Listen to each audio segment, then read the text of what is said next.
একজন লাইফ পার্টনারের ব্যাপারে সবচেয়ে সুন্দর কথা কি জানেন? যে আমার লাইফ পার্টনারটা না অনেক রাগী, আমাকে বোঝে না এবং কথায় কথায় রেগে যায়, মাঝে মাঝে আমার যত্নটাও করতে পারে না, অনেক বাজে গুণ তার ভেতরে আছে। তবে এই সব কিছুর মাঝে সবচেয়ে সুন্দর ব্যাপারটা হচ্ছে যে আমার লাইফ পার্টনার অনেক অনেস্ট, অনেক লয়াল। ও যত যাই করুক, যত বাজে গুণ থাকুক, একটা জায়গায় সে খুবই স্ট্রং। সে আমার সঙ্গে মিথ্যা বলে নাই, ধোকাবাজি করে নাই, আমাকে বাদ দিয়ে অন্য কোথাও যায় নাই। সে অলওয়েজ অনেস্ট অ্যান্ড লয়াল ছিল। বিশ্বাস রাখেন, একজন জীবন সঙ্গীর মাঝে যত খারাপ গুণ থাকুক, ডাজন্ট ম্যাটার, সে যদি অনেস্ট অ্যান্ড লয়াল হয়, একটা সম্পর্ক দুনিয়াতে নয় বরং জান্নাত পর্যন্ত গিয়ে শেষ হয়। ঠিক কি না বলেন?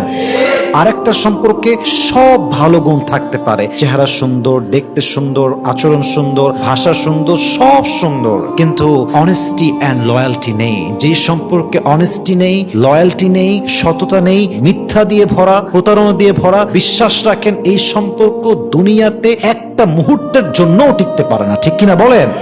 এজন্য যত বাজে গুণ থাকুক সমস্যা নাই। No one is perfect in this world. কেউ পারফেক্ট নয়, বাট এক জায়গায় পারফেক্ট হওয়া it's must in relationship, and that is you must have to be honest. যত বাজে গুণ থাক, কিন্তু আমি সৎ থাকবো, আমি অনেস্ট থাকবো, আমি লয়াল থাকবো। আমার এই সম্পর্ক দুনিয়াতে নয় বরং জান্নাতে গিয়ে শেষ হবে। ঠিক কিনা বলেন?